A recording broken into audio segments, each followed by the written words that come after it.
করবেন, আপনি নসিহত করবেন, আবার তসবিহও চলবে। এই যে মাঝে মধ্যে খতমের মধ্যে যাইয়া হুজুররা তসবিহ পড়েন, একসাথে দেখছি আরে আল্লাহ বেড়ে মাত্র 10 বার পড়ছে লা ইলাহা ইল্লা আনতা সুবহানাকা ইন্নী কুনতু মিনাজ জালিমিন। তসবিহ গেছে কি গোটা গেছে 70টা। ঠিক কি না কথাটা? ঠিক কি না কথাটা? সত্য কথা, বাস্তব জীবন থেকে আলোচনা, যেটা যে বাস্তব এগুলো হচ্ছে 70-80টা গেছে কি তসবিহগুলা গন্যা। আমি তো পড়াইছি, আমারটা তো আমার আল্লাহ রাব্বুল আলামিন কবুল করবেন, কিন্তু আপনি যে পড়লেন, আপনি যে এমন করলেন, দুঃখাবাজি করতেছেন আপনি। মানুষ তার মৃত বাড়িতে অসুস্থ মানুষকে নিয়ে সে আল্লাহর আশ্রয় নিয়েছে, গরু আপনাদের জন্য দিয়ে দিল। সে ব্যক্তি 10,000 20,000 দিয়ে দিল যে একটু আল্লাহর নাম স্মরণ করে, আর আপনি যাই যদি দেখা যায় তসবিহ পড়তে যায় এগুলো যদি করেন, প্রিয় হাজিরিন, আপনি তসবিহ পড়বেন।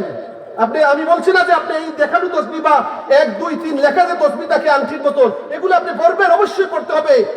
আমার জবান থাকবে ফাহারিক লিসানাক, আল্লাহর নবী বলেন যে তোমার জবান যেন আল্লাহর গুণকীর্তনে সব সময় চালু থাকে, বলেন না সুবহানাল্লাহ। আর সে বলে যে ধর আমার জবান দিয়ে যা কিছু মন চায় তা বলবো আর তসবিহ ভাবে গণবো, কাজ হইব? কাজ হইব নি? তো বহুত হুজুর দেখছি আমরা ওয়াজের স্টেজে তারা তসবিহ বলে, ওরা তো নিশ্চিত দিতেছে ছবি ওয়াজের হুজুরের তসবিহওয়ালা হুজুরদের ছবি দেয়া, আমার ছবি দেয়া তারা পোস্ট করে দিবে। ঘরের অসুবিধা নাই, ওরা ওদের কাছে পৌঁছুক। প্রিয় হাজিরিন, লক্ষ্য করেন আল্লাহ রাব্বুল আলামিন মহা ক্ষমাশীল, দ্য মোস্ট ফরগিভিং, যার চাইতে ক্ষমাশীল নাই। তিনি হচ্ছেন কে? তিনি কে? আল্লাহ। আপনি ব্যভিচার করে ফেলেছেন, মানুষের চোখের জিনা হয়, বাস্তবে মানুষ জিনা করে ফেলেছে। সাহাবায়ে কেরামদের যুগ ধরেন, একজন এসে বলেন ইয়া রাসূলুল্লাহ, আমরা হাদিস পড়াচ্ছি, ওই হাদিসের মধ্যে এগুলো এসেছে। আল্লাহর নবীকে এসে বলেছেন ইয়া রাসূলুল্লাহ, ইয়া হাবিবাল্লাহ, আমি একজন মহিলার সাথে মিশে গিয়েছি, আমাকে আপনি শাস্তি দিন, দুর্রা দিন আমাকে। আল্লাহর নবী রাহমাতুল লিল আলামিন ওই অপরাধী যখন নবীজির কাছে যায় শাস্তি পাইতে রাজি হয়ে গেছে, আল্লাহর নবী বলেন ওয়েট, নামাজের সময় হয়ে গেছে, নামাজ পড়ুন। নামাজ পড়লেন।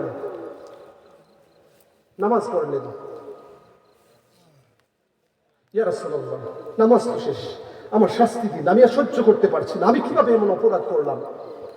সেই গুনাহটা মিশে থাকুক আর এমন ভাবে মিশে থাকুক, অপরাধ গুনাহে কবিরায় পরিণত হয়ে গিয়েছে। গুনাহে কবিরা আল্লাহ মাফ করেন কি করে না? আল্লাহ মাফ করেন কি করেন না? গুনাহ করে ফেলেছেন, একটু খেয়াল রাখবেন। একজন অপরাধী ব্যভিচার করে ফেলেছে, এই জিনাকুরকে শাস্তি আপনি দিতে যাইয়া তাকে দুর্রা দিবেন, মারবেন, এটা যেমন বড় কবিরা গুনাহ, নামাজ ছাড়া সেটাও কবিরা গুনাহ। বেনামাজিকে মারেন না। যাকাত একজন মানুষ দেয় না, তার পয়সার অভাব নাই, কিন্তু যাকাত দেয় না। সে বলে যে আমি একজন পারফেক্ট বিশ্বাসী, সত্যিকারের ইমানদার, কিন্তু তার যাকাত দেয় না।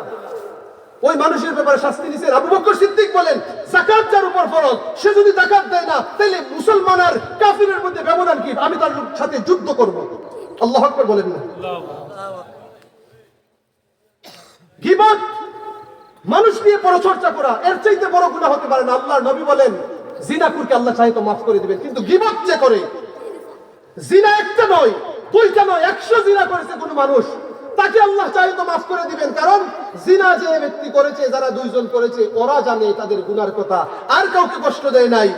কিন্তু যেই মানুষটা মানুষের গীবত করে, যার গীবত করছে, যার চুগলখুরি করছে, যার বিরুদ্ধে মিথ্যা অপবাদ দিছে, মিথ্যা রটনা রটাইছে, ওই মানুষের কাছে যতক্ষণ পর্যন্ত মাফ না চাইবে, তার কোনোদিন মাফ দেওয়া হবে না। তাইলে বুঝছেন নি গুনার দিক দিয়ে হিসাব করলে কোনটা বড়, কি গুনাহ বড়? এই গীবত আপনি আমি মুমিন হয়ে আপনি আমি হরও করে বেড়াই কি বেড়াই না? বাজার ব্যবসায়ীদের জন্য, কিন্তু বাজারে যায় যদি আর দেখানো এমন সমান হয় যে শুধু আপনি অমুক ভাই, তমুক ভাই, অমুক বোন, তমুক বোন, অমুকের মেয়ে, তমুকের মেয়ে, এই বলে যদি মন্তব্য করেন আর কথাবার্তা বলেন, তাহলে আপনার খাসারাতি দুনিয়া ওয়া খাসারাতিল আখিরা, you have completely ruined your this world and also your after world. এই ইহকাল এবং পরকাল উভয় কালকে আপনি নিজে ধ্বংসের দিকে নিয়ে গেলেন। প্রিয় হাজিরিন,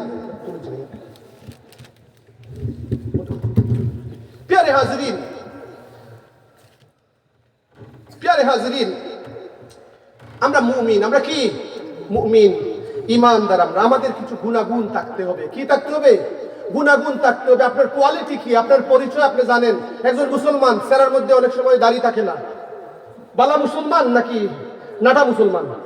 একটু নাটা, ঠিক না হতা, কিন্তু বেচারার দাড়ি আছে ঠিক, কিন্তু বেচারা দেখা যায় শরাব খায়। আর যে বেটার দাড়ি নাই মুখের মধ্যে ওই বেচারা শরাব খায় না, মিশা কথাবার্তা বলে না, কাউকে কষ্ট দেয় না, কাউকে ঠকায় না। কোন মুসলমান বালা আপনি বলেন? কোন মুসলমান? দাড়িওয়ালা মুসলমান নাকি দাড়ি নাই মুসলমান? দাড়ি নাই মুসলমান হাজার গুণ ভালো। টুপি নাই, পাঞ্জাবি নাই, কিচ্ছু নাই, কিন্তু ফরজ ঠিক রাখে, ফরজ ঠিক আছে ওই মানুষটার, কিন্তু আল্লাহওয়ালা ফরহেজগার, নামাজ এক ওয়াক্ত বাদ দেয় না, মসজিদ আর মসজিদ, তাহাজ্জুদ তাহাজ্জুদ সবকিছু ঠিক, কিন্তু গীবত করে মানুষ। কাজ হচ্ছে অমুকের বদনাম, তমুকের বদনাম, তমুকের বদনাম, লাগাবাড়ির সব বদনাম আইনা বাজারে নিয়ে সাপ্লাই দেয়। ওই মানুষ ভালো নাকি ওই রাখাল মানুষটা ভালো? কোনটা ভালো? তাহলে বুঝেন ওই গীবত কি করে? ওই গীবত সমাজকে ধ্বংস করে দেয়, ঘরকে ধ্বংস করে দেয়। একজন মুমিনের ইজ্জত মাটির সাথে মিশানোর চেষ্টা করা হয়। কথা বলেন ঠিক কিনা? তো প্রিয় হাজিরিন, মুমিনের পরিচয়, আপনার পরিচয় আপনি কি? আপনি আপনার চিহ্ন কি, নমুনা কি, নিশানা কি? স্বয়ং আল্লাহ তুলে ধরেছেন সূরাতুল মুমিনুন। আপনি যদি খুলেন আপনি দেখবেন আল্লাহ বলেন ক্বাদ আফলাহাল মুমিনুন, the most successful those who are the believers. বড় করে বলুন সুবহানাল্লাহ। সফল তারা যারা ঈমানদার। বলেন না সুবহানাল্লাহ। তাহলে আমরা সফল কিনা?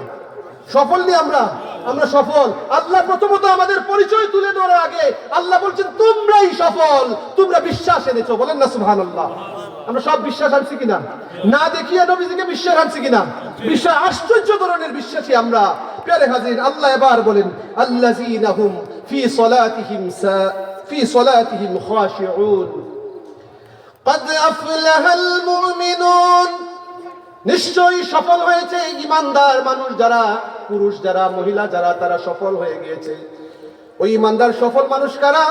আল্লাহ বলেন আল্লাযীনা হুম ফি সলাতিহিম খাশিউন, যারা আল্লাহকে ভয় করে, যারা নামাজ প্রতিষ্ঠা করে, নামাজ যারা কায়েম করে, তারা সফল। বড় করে বলুন সুবহানাল্লাহ। মুমিন বেহেশতে যাবে ঠিক, সফলতা ওই সমস্ত মুমিনদের। হয়তো আগুনে জ্বলে, হয়তো শাস্তি পেয়ে আপনি জান্নাতে যাবেন, কিন্তু আল্লাহ রাব্বুল আলামিন যাদের জন্য জান্নাতের ঘোষণা দিয়ে দিয়েছেন, আল্লাহ বলেন ওদের এক নম্বরের আলামত হচ্ছে ফরজ নামাজ। ঈমানের পর ফরজ যে কাজ সেটা কি? ঈমানের পর ফরজ যে কাজ সেটার নাম কি? নামাজ। কি আওয়াজ দিয়ে বলেন কোন জিনিস? নামাজ নাই, গুতা খাই, কিল খাই, কবরে যাইয়া শাস্তি পাই, অসুবিধা আছে? অসুবিধা নাই? আচ্ছা, শাস্তি দিন আপনারা নিতে পারেন যদি নেই না আপনারা। প্রিয় হাজিরিন, আল্লাহ বলেন ক্বাদ আফলাহাল মুমিনুন আল্লাযীনা হুম ফি সলাতিহিম খাশিউন। নামাজ তারা পড়বে কাকে ভয় করে পড়বে? আল্লাহকে। কাকে ভয় করে? আল্লাহকে ভয় করে তারা নামাজ পড়ে। ওয়াল্লাযীনা হুম আনিল লাগওয়ি মুরিদুন। নামাজ পড়ে এক নম্বর তাদের গুণ। দুই নম্বর, নামাজ পড়িয়াই মসজিদ থেকে বাহির হতে হবে কিনা? হবে কি হবে না? নামাজ বাড়িতে পড়ে বাড়ি থেকে বাহির হতে হবে কি হবে না? হবে কিনা? তাহলে এই পরে আল্লাহ তুলে ধরেছেন দুই নম্বর কথা, মসজিদে বেচারা গেছে নামাজ পড়ার জন্য, নামাজ পড়ে বাহির হতে পারে নাই, শুরু করে দিয়েছে সলিমুদ্দিনের আলাপ, সলিমুদ্দিনের মেয়ের আলাপ। আল্লাহ বলেন ওয়াল্লাযীনা হুম আনিল লাগওয়ি মুরিদুন। ও হেতুক অযথা বাটফারি, দুকাবাজি, দান্দাবাজি, খারাপ কথাবার্তা বলা ছাড়া আর কিছু বলে না। যারা খারাপ কথাবার্তা বলে না, নামাজ পড়ে, এরাই সফল। বলে না সুবহানাল্লাহ। কিন্তু নামাজ পড়িয়া মসজিদ থেকে বাহির হইয়া যদি তরাজউদ্দিন মিয়ার কথা, ফজরউদ্দিন মিয়ার কথা যদি যাইয়া বাজারে দোকান হাটে যদি বলে, তাইলে ওই মানুষের নামাজও কাজে আসবে না, নামাজও কাজে আসবে না। প্রিয় হাজিরিন, এরপর আল্লাহ বলেন ওয়াল্লাযীনা হুম লিয-যাকাতি ফাইলুন। যারা, যাদের উপর যাকাত ফরজ, ওই সমস্ত মানুষরা সফল। নামাজ পড়বে, অহেতুক মানুষকে নিয়ে গীবত করবে না, মন্দ কথাবার্তা বলবে না, অযথা খারাপ শব্দ মুখ দিয়ে বাহির করবে না। তিন নম্বরের গুণ হচ্ছে ওয়াল্লাযীনা হুম লিয-যাকাতি ফাইলুন, দে উইল এস্টাবলিশ চ্যারিটি। তারা নিঃসন্দেহে যাকাত ফরজ হলে তারা যাকাত দিবে। বড় করে বলুন সুবহানাল্লাহ। পয়সা আছে, যাকাত নাই, পয়সা আছে, যাকাত নাই, এইরকম পয়সাওয়ালা হাজার হাজার আমি জানি।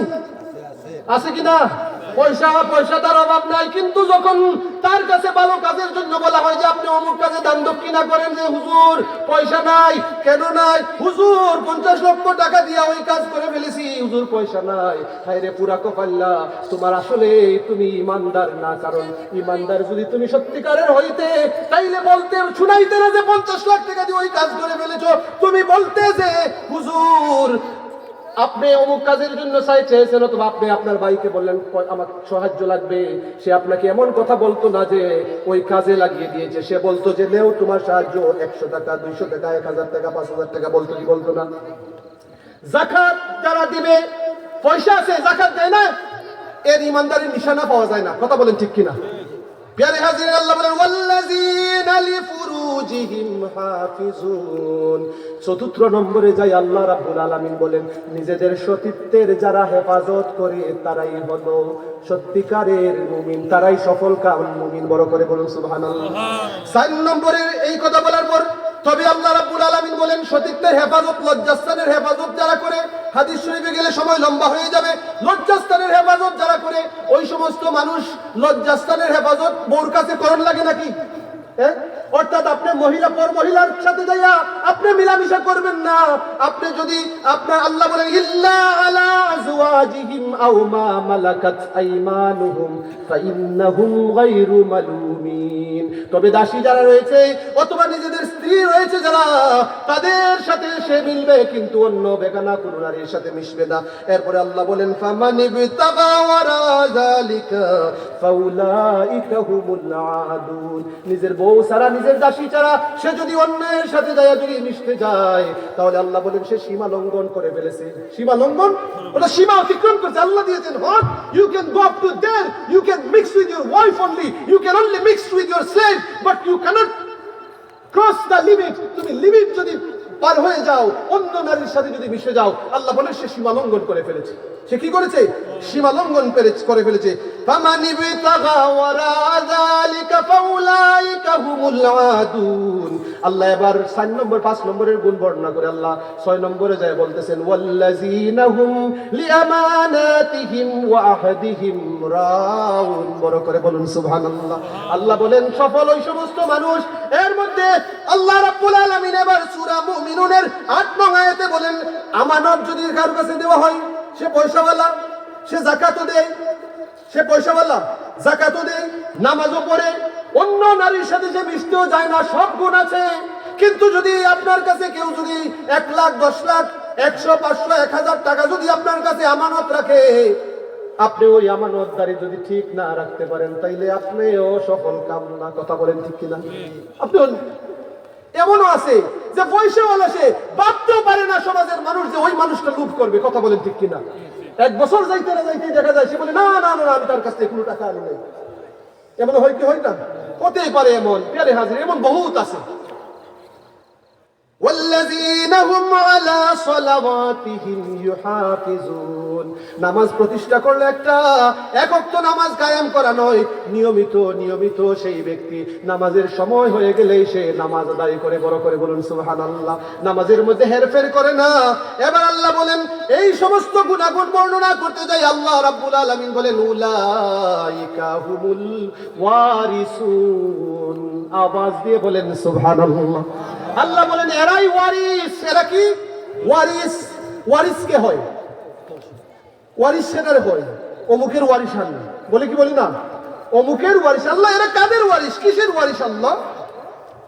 আমি যখন মারা যাব, আমার ওয়ারিস কারা হবে? আমার 5 বাচ্চা। আল্লাহ যদি আরো বাচ্চা সন্তান দেয়, 10 বাচ্চা যদি হয়, তাহলে আমার ওয়ারিস কয়জন বাচ্চা হবে?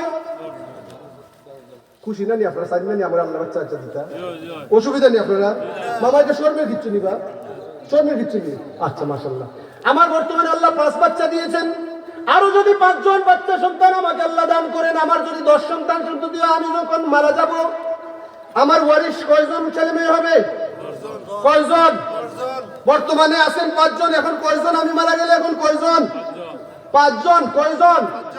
5 জন ওয়ারিস হবে। উনি মারা গেলে উনার মনে করেন ছেলে মেয়ে 7 জন। ওয়ারিস কয়জন হবে?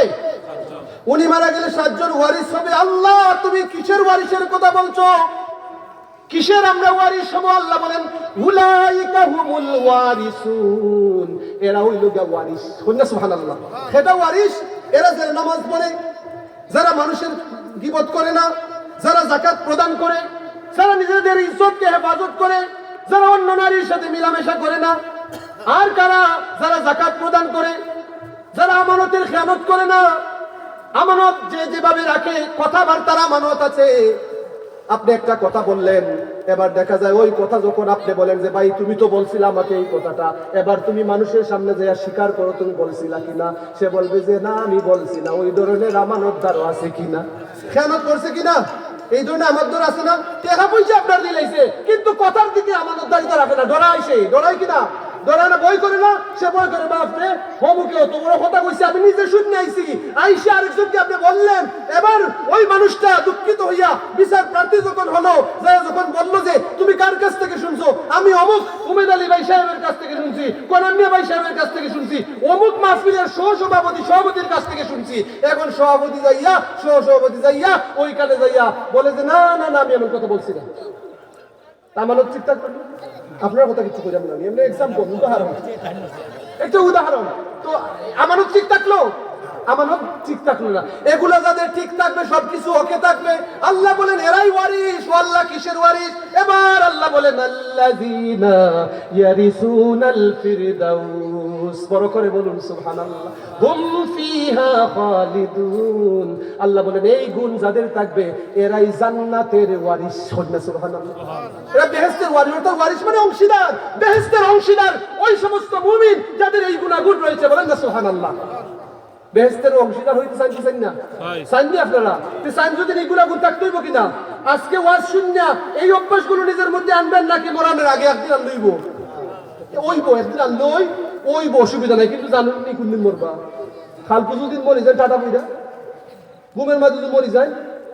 আজকে গত রাত্রে ফজরের নামাজের পরে আমি যখন ঘুমাইলাম, ঘুম থেকে যখন উঠতে লেট হয়ে গেছে, আমি এমন ঘুমাইছে আজকের রাত্রে, সকাল বাজে গেছে 10টা20, আম্মাটা জবেটা ফুট পড়ার চাইতানা নি মাদ্রাসা। প্রত্যেকদিন কিন্তু 10টার আগে আমি মাদ্রাসা যেয়ে পড়ছি। আজকে ভাবলাম যে আল্লাহ রেখে ওমন ঘুম লাগলো, দুদিন যাইতো কি আমার জান, আর আইলাম নেই ফিরা বলছে। তাহলে আপনিও মরে দিতে পারেন, পারেন কি পারেন না? তো পিয়ারে হাজির কোন দিন বদলিব? ওয়াজ শোনার জন্য আসবেন, শুনিয়া বাড়িতে নিয়ে যাইবেন, বউরে শুনাইবেন। এই দেখিস লাগাবাড়ির বাবির কথা যে আমার কাছে আইসা গপ মারিস, তার যে বদনাম গাছ, আজকে থেকে বদনাম বন্ধ নাইলে ফিটের চালও খাইবে। ফারবানি হইতা হইতে পারতা নাই, কারণ হে বিটে দিব দুইটা আপনারই। তুমি কি তামাতো, তুমি যে আইয়া অমুক বাইসাবার অমুক বাইসাবার কথা বাতো, তোমার এটা ঠিক করো আগে, এরপরে নামারটা ঠিক করতাম। কথা বলেন ঠিক কিনা? বলবে কি বলবে না? তাহলে আপনি আগে ঠিক হইতে হবে, আপনি ঠিক হইতে হবে কিনা? এরপরে বউকে বলবেন, আদর করে বলবেন ওগো রুকসানা, ওগো কলসুমা, ওগো আয়না বানু, আগের নাম ফিরাজ আছে, ওগো জবেদা, ওগো ফুলেসা, ওগো কোহিনুরের মা, তোমাকে বলছি তোমার মুখ থেকে অনেক গল্প শুনি, অমুক বাবির গল্প, অমুক বাইসাবের বউয়ের গল্প, ওইগুলো আজকে থেকে বন্ধ করো, নাইলে তোমার নামাজও বাদ। সজদা দিতে তো বেশি দেও, কম দেও না। মাঝে মধ্যে তো দেখছি শুক্রবার আসে মাজারে যাইও সিজদা দেওয়ার জন্য পাগল হয়ে যাও। তুমি তো ভালোই কাজ করো, রোজাও তো একটা রাখো না 10টা রাখো, প্রতি মাসেই তো তোমার কয়েকটা রোজা রাখা হয় অবশ্য কিনার মা। আর যেন তোমার মুখে এমন কথা আমি শুনি না, আর এইভাবে কাজ করতে যেন দেখি না। বুঝতে পারো নি আপনারা? অর্থাৎ নাই পারিলেই বা আপনি সফল, পারিলেই বা আপনি সফল। কুন ফুসাকুম ওয়াহলিকুম নারা, নিজে বাঁচো, নিজের ঘরে বাঁচাও, এটাই যথেষ্ট। আরে পরের বাড়ির কথা বাদ দেখবি, হেবেটা যেটা করুক, আগে নিজের দিক কইরা যখন আপনি ঠিক হয়ে গেছেন মোটামুটি মাশাআল্লাহ, তারপরে পরের বাড়ির ভাই সাহেব রেগা বোন রেগা কইবা ওটা কইলো ওটা কইলো ওটা কইলো। প্যারে হাজিরিন, সন্তান সন্ততি যারা আছো, বাবা মার দোয়া কাজে লাগে কি লাগে না? লাগে না? না হুজুরের দোয়া? আমি যদি বলি আমার দোয়া কাজে লাগবে, তোমার বাবার দোয়ার চাইতে মায়ের দোয়ার চাইতে আগে আমার দোয়া কাজে লাগবে, বুঝবা যে আমি মিশামাতি। কি মাতি? মিশামাতি। আমার দোয়া কাজে লাগতে পারে, কারণ উনি যদি উনার ঘরে থাকি আমার জন্য দোয়া করেন। আল্লাহ নবী বলেন কোন মুমিন বান্দা বান্দি তার আরেক মুমিন ভাই বোনের জন্য যখন বাড়িতে থাকিয়া সে জানে না তার জন্য যে দোয়া করতেছে, যদি দোয়া করে ওই দোয়ার সাথে সাথে আল্লাহ কবুল করে নেন। বড় করে বলুন সুবহানাল্লাহ। মুমিন বান্দা, আমি যদি আমার ভাইয়ের জন্য আরেক ভাই লন্ডনে, আমেরিকায়, দুবাই, সৌদি, কুয়েত, কাতার, তার জন্য যদি আমার বাড়ি থেকে বসে দোয়া করি, আল্লাহ আমার অমুক ভাইদেরকে হেফাজতে রাখো, আল্লাহ বলেন বান্দারে তাদের হেফাজত তো আমি করব, তোরেও আমি আল্লাহ হেফাজতে রাখবো। বড় করে বলুন সুবহানাল্লাহ। প্যারে হাজিরে লক্ষ্য করেন, আপনার গোল, আপনি আপনার গোল নিয়ে ভাববেন, আপনারা নিয়ে ভাববেন। পড়ার চাবে কিতাবররা, খুনানো যাই না কিতাব অত দোকানি দোকান।